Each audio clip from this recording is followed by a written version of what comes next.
Nunca pensé que mi vida daría un giro tan inesperado.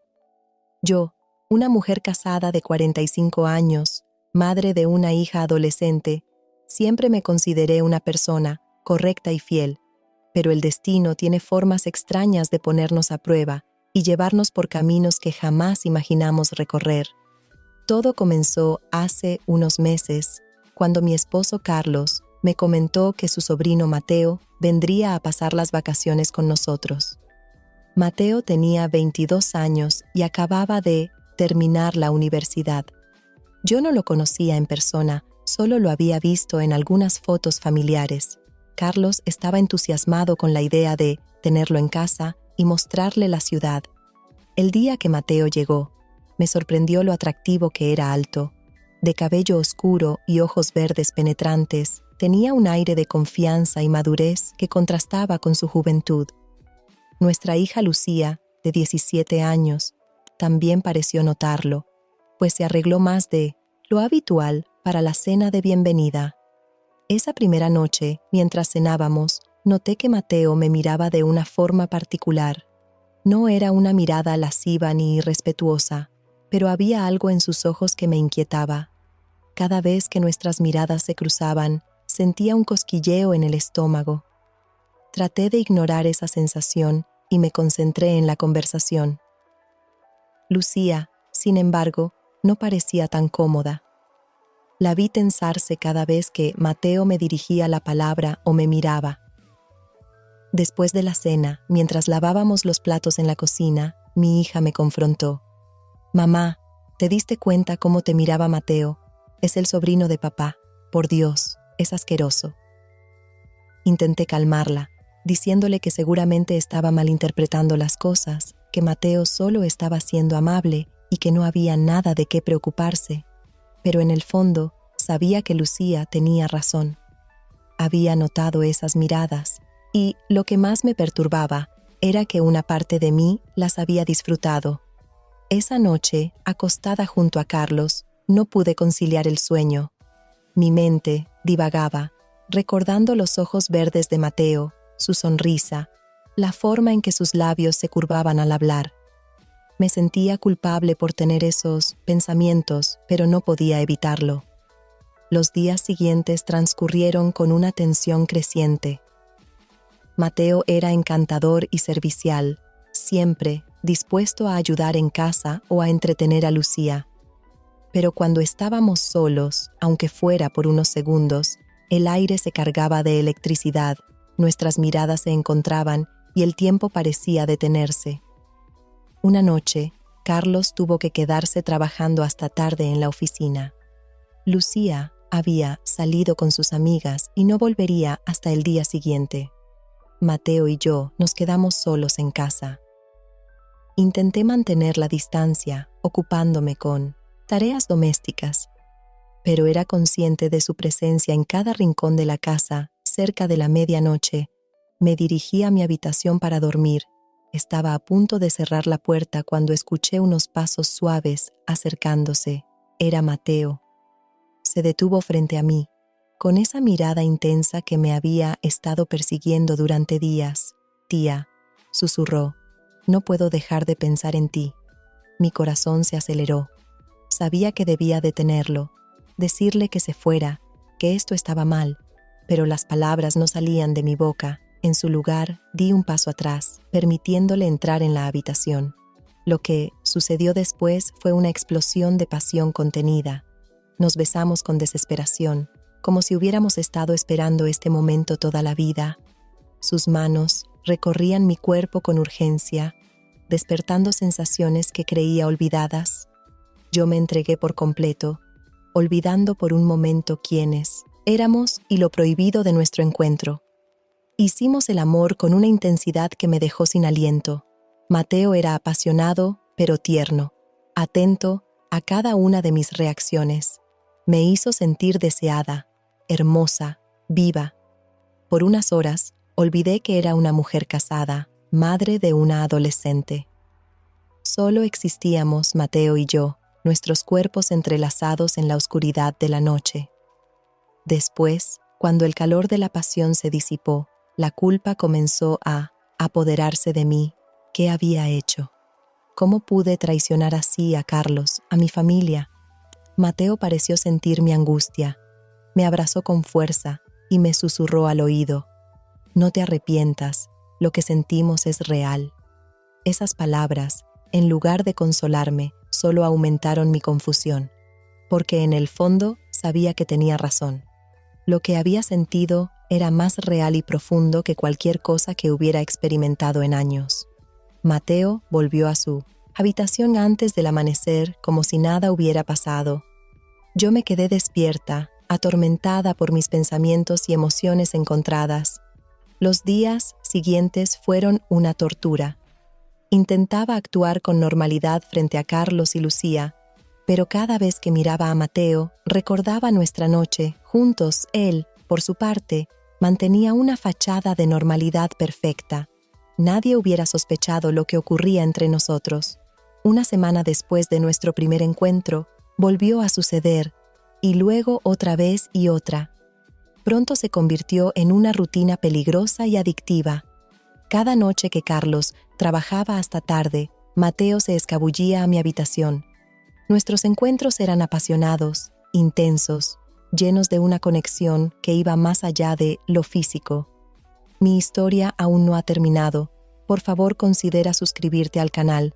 Gracias. Volvemos a la historia. A medida que pasaban las semanas, me di cuenta de que mis sentimientos por Mateo se estaban profundizando. Ya no era solo deseo físico, había algo más. Me encontraba pensando en él constantemente, anhelando su presencia, su tacto, su voz. Me aterrorizaba darme cuenta de que me estaba enamorando Lucía. Mientras tanto, seguía sospechando. Notaba las miradas, la tensión en el aire. Un día me confrontó directamente. Mamá, ¿qué está pasando entre tú y Mateo? Y no me digas que nada, porque no soy estúpida. Negué todo, por supuesto. Le dije que estaba imaginando cosas, que Mateo era parte de la familia y que nunca haría nada para dañar a su padre. Las palabras me sabían a ceniza en la boca. Lucía no pareció convencida, pero no insistió más. Sin embargo, su mirada de decepción me persiguió durante días. Carlos, por su parte, parecía ajeno a todo. Estaba tan ocupado con su trabajo que apenas pasaba tiempo en casa. Cuando estaba, se mostraba distante, cansado. Nuestra relación se había enfriado hace tiempo, pero ahora la distancia parecía insalvable. Me preguntaba si él también lo notaba, si le importaba. Una noche, después de hacer el amor, Mateo me propuso algo que nunca esperé escuchar. Vámonos juntos, dejemos todo atrás y comencemos una nueva vida. Me quedé sin palabras. Una parte de mí quería gritar que sí, abandonarlo todo y huir con él, pero la otra parte, la madre, la esposa, me recordaba mis responsabilidades, mi vida construida durante tantos años. No puedo, Mateo, tengo una hija, un esposo, una vida aquí. Pero no eres feliz, insistió él. Lo veo en tus ojos, conmigo podrías serlo. Esas palabras me persiguieron durante días. ¿Era realmente infeliz? ¿O solo estaba deslumbrada por la emoción de algo nuevo, prohibido? Decidí que necesitaba tiempo para pensar, para aclarar mis sentimientos.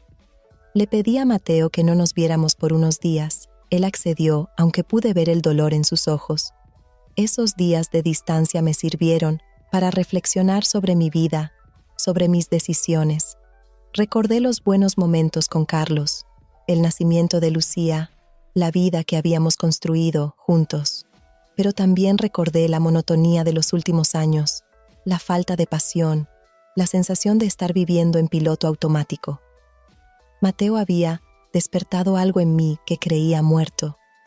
Me había hecho sentir viva, deseada, apasionada. ¿Pero era eso suficiente para abandonarlo todo? Una noche, mientras cenaba con Carlos, decidí hablar con él. No sobre Mateo, por supuesto, sino sobre nosotros, sobre nuestro matrimonio. Carlos, ¿eres feliz conmigo? La pregunta pareció tomarlo por sorpresa. Me miró confundido, como si no entendiera de dónde venía eso. Claro que sí. ¿Por qué lo preguntas? Es que siento que nos hemos distanciado, ya no pasamos tiempo juntos, apenas hablamos. Carlos suspiró, dejando el tenedor sobre el plato. Tienes razón, he estado muy ocupado con el trabajo últimamente. Prometo que intentaré estar más presente. Esa conversación me dejó con sentimientos encontrados. Por un lado, me alegraba que Carlos reconociera que habíamos estado distantes. Por otro, su respuesta me pareció superficial, como si no entendiera realmente la profundidad de mi inquietud. Los días siguientes, Carlos hizo un esfuerzo por pasar más tiempo en casa, por ser más atento, pero yo no podía dejar de compararlo con Mateo. La pasión, la conexión que sentía con el joven, simplemente no estaba ahí con mi esposo. Mientras tanto, Mateo respetó mi petición de distancia, pero podía sentir su mirada siguiéndome cada vez que estábamos en la misma habitación. La tensión entre nosotros era palpable y temía que en cualquier momento Lucía o Carlos lo notaran. Una tarde, mientras todos veíamos una película en la sala, sentí la mano de Mateo rozar la mía accidentalmente.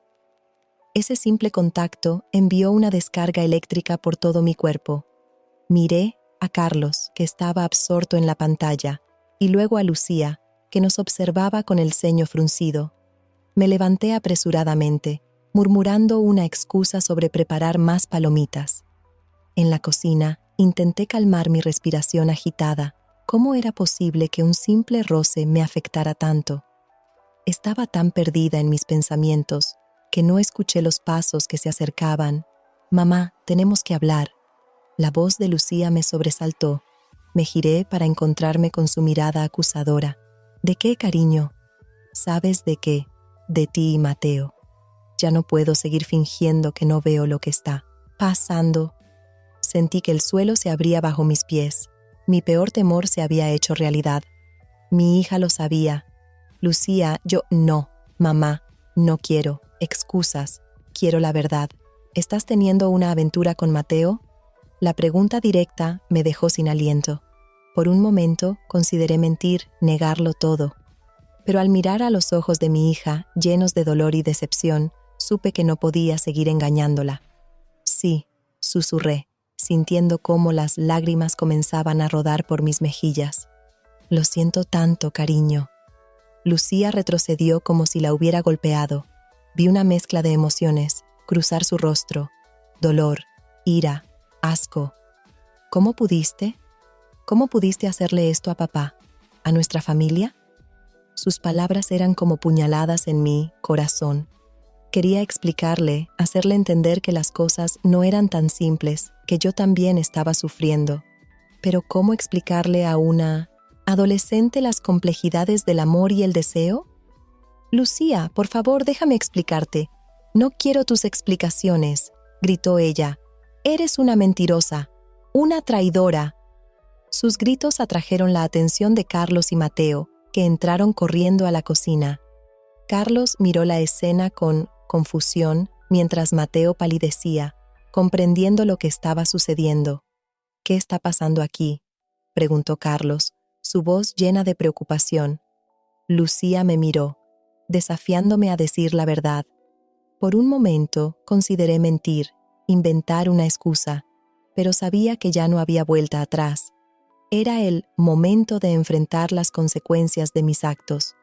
«Carlos», comencé, mi voz temblando, «tengo algo que decirte». Las siguientes horas fueron un torbellino de emociones. Confesé todo a Carlos: mi aventura con Mateo, mis sentimientos confusos, mi insatisfacción en nuestro matrimonio. Vi cómo su rostro pasaba de la incredulidad al dolor y finalmente a la ira. Mateo intentó hablar, asumir parte de la responsabilidad, pero Carlos lo echó de la casa, gritándole que nunca más quería verlo. Lucía se encerró en su habitación, negándose a hablar conmigo. Me quedé sola en la sala, sintiendo que mi mundo se desmoronaba a mi alrededor. Había destruido a mi familia, había traicionado la confianza de las personas que más amaba. ¿Y para qué? Por unos momentos de pasión, por la ilusión de un amor prohibido. Los días siguientes fueron un infierno. Carlos se mudó a la habitación de invitados, apenas dirigiéndome la palabra. Lucía me trataba con un frío desdén que me rompía el corazón. Mateo intentó contactarme varias veces, pero no respondí sus llamadas ni mensajes. Sabía que necesitaba alejarme de él, si quería tener alguna esperanza de salvar mi familia. Una semana después de la confrontación, Carlos me pidió que nos sentáramos a hablar. Su rostro estaba demacrado, con ojeras profundas que hablaban de noches sin dormir. Carlos me miró con una mezcla de tristeza y determinación. He estado pensando mucho en estos días, comenzó. Lo que hiciste me ha herido profundamente, pero también me ha hecho reflexionar sobre nuestro matrimonio. Asentí, esperando en silencio a que continuara. Me he dado cuenta de que yo también tengo parte de culpa, dijo Carlos. Me he alejado de ti, me he sumergido en el trabajo y he descuidado nuestra relación. No estoy justificando lo que hiciste, pero entiendo que ambos hemos contribuido a llegar a este punto. Sus palabras me sorprendieron. Esperaba ira, recriminaciones, pero no esta calma reflexiva. ¿Qué quieres decir?, pregunté con voz temblorosa. Quiero decir que, si estás dispuesta, me gustaría que intentáramos salvar nuestro matrimonio. No será fácil, y llevará tiempo recuperar la confianza, pero creo que vale la pena intentarlo. Por nosotros, por Lucía. Sentí que las lágrimas corrían por mis mejillas. ¿De verdad crees que podemos superarlo? Carlos tomó mi mano. Era el primer contacto físico que teníamos en días. No lo sé con certeza, pero quiero intentarlo. Podríamos empezar con terapia de pareja. Asentí, sintiendo una mezcla de alivio y miedo. Sí, me gustaría eso. Y Carlos, lo siento tanto. Nunca quise lastimarte. Lo sé, dijo él suavemente. Ahora tenemos que trabajar en reconstruir lo que se ha roto. Los días siguientes fueron difíciles, pero llenos de pequeños progresos. Comenzamos la terapia de pareja, donde pudimos hablar abiertamente sobre nuestros problemas y aprender a comunicarnos mejor. Lucía seguía distante, pero poco a poco fue abriéndose. Una noche, mientras lavábamos los platos juntas, finalmente habló. «Mamá, todavía estoy enojada y dolida por lo que hiciste», dijo, «pero te extraño como éramos antes». La abracé con fuerza, sintiendo que mi corazón se partía y se recomponía al mismo tiempo. «Yo también te extraño, cariño, y haré todo lo posible para recuperar tu confianza». Mateo respetó nuestra decisión de no tener contacto. Me enteré por Carlos que había regresado a su ciudad. A veces pensaba en él, en los momentos que compartimos, pero cada día esos pensamientos se volvían más distantes, como un sueño del que finalmente estaba despertando. Con el tiempo, nuestra familia comenzó a sanar. No fue fácil. Hubo días de dudas y discusiones, momentos en los que parecía que todo el esfuerzo era en vano. Pero poco a poco, fuimos reconstruyendo la confianza y el amor. Carlos y yo aprendimos a valorarnos más, a dedicar tiempo a nuestra relación. Redescubrimos el placer de las pequeñas cosas. Pasear tomados de la mano, cocinar juntos, compartir nuestros pensamientos y sueños. Lucía, con el tiempo, volvió a confiar en mí. Nuestras conversaciones se volvieron más profundas y honestas. Le enseñé que todos cometemos errores, pero lo importante es aprender de ellos y luchar por ser mejores. Reflexionando sobre todo lo sucedido, me di cuenta de que la aventura con Mateo, aunque dolorosa y destructiva, había sido un catalizador para el cambio que nuestra familia necesitaba. Nos había obligado a enfrentar nuestros problemas, a comunicarnos de verdad, a valorar lo que teníamos. No me arrepiento del todo, no porque justifique mis acciones, sino porque el dolor y la lucha nos llevaron a un lugar mejor. Aprendí que el amor verdadero no es solo pasión y emoción, sino compromiso, perdón y trabajo duro. Hoy, años después de 1900, aquellos eventos, puedo decir que somos una familia más fuerte y unida. Carlos y yo hemos renovado nuestro amor con una profundidad y madurez que, antes no teníamos. Lucía ha crecido para ser una joven compasiva y comprensiva, capaz de ver las complejidades de las relaciones humanas. Mi consejo para cualquiera que esté tentado a buscar emociones fuera de su relación es este: habla con tu pareja, busca ayuda si es necesario, pero no traiciones la confianza de quienes amas. El camino fácil puede parecer tentador, pero las consecuencias pueden ser devastadoras. El amor verdadero no es perfecto, tiene altibajos, requiere esfuerzo y compromiso, pero cuando lo cultivas con paciencia y honestidad, florece en algo hermoso y duradero. Mientras miro a Carlos sonreírme desde el otro lado de la habitación, siento una profunda gratitud. Hemos pasado por mucho, hemos cometido errores, pero hemos crecido juntos, y eso, al final, es lo que realmente importa.